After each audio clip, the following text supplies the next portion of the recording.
And Steve, I'm going to shift gears right now because I know you've spent some time in China. I have not. But the U.S. Secretary of State, again, I can't believe the administration guys are coming out and saying this. Check this out. U.S. Secretary of State Pompeo says to the Vatican must forcefully call out the Chinese Communist Party's abuses. He says the Holy See has a unique capacity and a duty to focus the world's attention on human rights violations, especially those perpetuated by totalitarian regimes like the ones in communist China.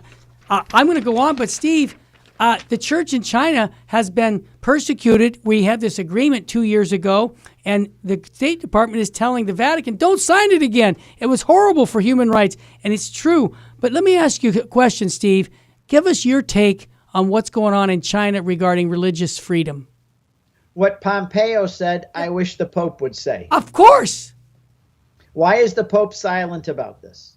Why does he not speak out against what's going on in China? Of course. Because he's making deals with China. Yeah, there's a lot of politics going on, and the church shouldn't be involved in politics, Nope. Terry. That's not what our job is. Nope. We should be in politics to enforce the gospel, the Amen. value of human life, Amen. freedom, all of the things, free speech, freedom of religion. These are the things that we as Christians and Americans should be saying, and the Vatican should be the primary source of the voice.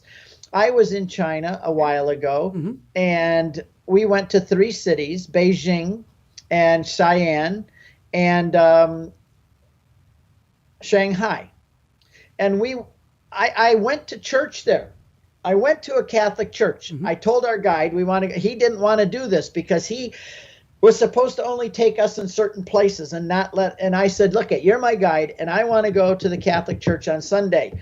And I also want to ask you some tough questions, and I want you to answer me, and they'll be kept between you and me. Yeah. And he did open up to me and said things that he probably shouldn't have said, but it was very enlightening. I bet. And one thing that when we went to the Catholic church there was a Lourdes shrine out in front, and it was filled with Chinese people praying. Wow. More than I've ever seen in an American church. I bet. And they were praying in front of the Lord's shrine, families, before Mass. When Mass started, now this was an above-the-ground church, so people know what I mean. There's above the ground and below the ground. Yeah. Below the ground means it's the underground church, and above the ground is the one that's acceptable to the Chinese Communist Patriotic Party. church, yep. When we started Mass, they had big TV screens up on the sides, and the church was standing room only. Wow. And they had the gospel readings. You would not have known it wasn't a Catholic church. It was just like a Catholic church. A priest with his clerics, they sang, they had the scriptures being read, they had the Eucharist and everything.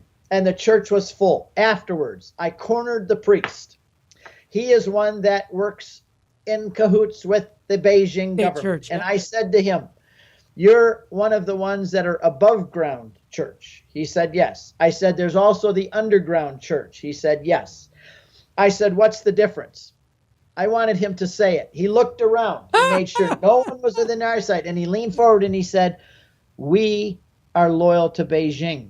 The underground church is loyal to Rome. Yep. And I said, then why, as a priest, are you a real priest? Yes, I am. I said, then why do you continue working here? He said, if I didn't, there would be no sacraments for all these people. They would not have the Eucharist. They would not have baptism. They would not have marriage. He said, we've compromised in order to help the people have the sacraments. But now it's getting different. Yeah. Now, because of the Pope... Hang on a second, Steve. We want to hear that. That's our teaser. Now, what's going on in China? We'll be right back with the Terry and Jesse Show. I got Steve Ray talking about his personal experience in communist China. Welcome back. I'm going to ask Steve Ray to continue his thoughts, but I just want to mention where, for those who just tuned in, the last segment, U.S. Secretary of State Pompeo says the Vatican must forcefully call out Chinese Communist Party's abuses on religious freedom. This man is a Presbyterian, and he's taken us and the Vatican to school in regards to religious freedom. Steve, you were in the middle of telling us about what's happening now in China. Continue, please. Well, besides the panda bears and the Great Wall of China, the thing that I remember most was that Mass in that time in the Catholic Church there. And what's sad to me, and Cardinal Zen from Hong Kong Great man. has been very outspoken, Yes, very dignified, yep, elderly statesman cardinal, loyal to China and understands what's going on. And there's no one in the Vatican listening to him. He is a voice crying in the wilderness. We were talking about John the Baptist earlier. Cardinal Zen's a voice crying in the wilderness. And I would think that the Pope should bring a man like that in and take his advice and listen to him, because this man understands China and he understands it in the long haul and what's happening to the people there in China. And the deal that also, I have to say that I know a woman, she came with us to Poland, her and her husband. They're converts from the Anglican. He was a priest and became a Catholic, and they came with us, and her name is Little John. And she is on Al Cresta show a lot, I know. And we got to know her, and she is working in China, especially with the one-child policy. Oh, yeah. And a lot of unbelievable stories that she had about China while we were on our trip, she would tell us. But the treaty has betrayed the real Catholics, the Catholics who are the underground ones, the loyal ones, and given Beijing pretty much carte blanche to choose bishops. Horrible. And to control the church. The church is under the authority of Rome. Amen. And under the authority of God, not under a communist government. And unfortunately, atheistic. What the Vatican seems to me to have done is to hand the Catholics over to the Beijing and said, as long as we can have peace with you, we'll let you do this. The Vatican is sending people to re-education camps, torturing them worse than what the Nazis did. But this news doesn't get out because everybody in the United States and in the Vatican is afraid of China. Yep. But they're doing things to the Muslims. That's true. That are in the western part of the country. They're torturing them. They're putting them in re-education concentration camps. Yep. And separating them from their families. Catholics are having their churches torn down. They're having their lives upended. They're being put through the most unbelievable tortures and sequestration, families, but we are not aware of what is even going on in China. And it would behoove us to listen to Pompeo about what is happening in China. And if we care about human rights at all, but especially the rights and the well-being of our Christian Catholic brothers and sisters over there, we need to do something. And if the Vatican's not going to do it, then I'm sure glad President Trump and Pompeo are speaking out about it. Yeah. Well said. I want to get we're just running out of time, so I'm going to shift gears to San Francisco.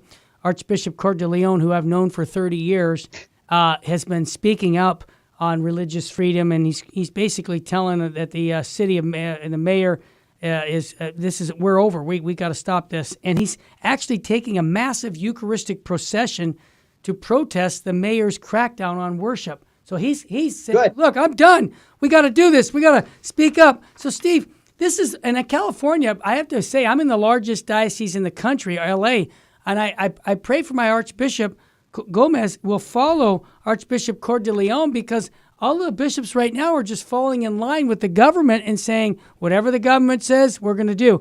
Well, I'm going to say this right now. Archbishop Cordileone is leading as an archbishop to say we've had enough. We've been stepped on. We're being religious persecution is going on. We have to stand up. So, Steve, someone coming from Michigan, you have a governor that I'm not impressed with at all. But no, I mean, your governor. I'll probably get in trouble for this. Her name is Whitmer in our family, and a lot of people, we got a new name for her, Governor Nit Whitmer. Yeah. And the sooner that she's out of office, the better. And she also does not like the Catholic faith, and she imposes very draconian rules. Draconian is right. And you can go to the liquor store, you can get an abortion, but you can't. You all these different restrictions about going to church. I have been going to Mass, Terry, for the last several months outdoors in my car at an outdoor parking lot Mass. Yeah, I will tell you where I'm going. It's illegal, okay? And I'm doing it, and I'm willing to. All right, I'm going to say it because you know what? I believe that we have to stand up to the state. It's called civil disobedience. I'm doing civil disobedience. I have confessions. Civil disobedience is part of our Christian heritage. That's right. Hundreds of. And if the word civil disobedience is not on our tongue, we're compromising our Catholicism. Yep, and that's civil disobedience done in peaceful ways Yep. is part of our constitutional and Christian rights. So about Corleone, Yeah, let's go. I would hate to be a bishop today.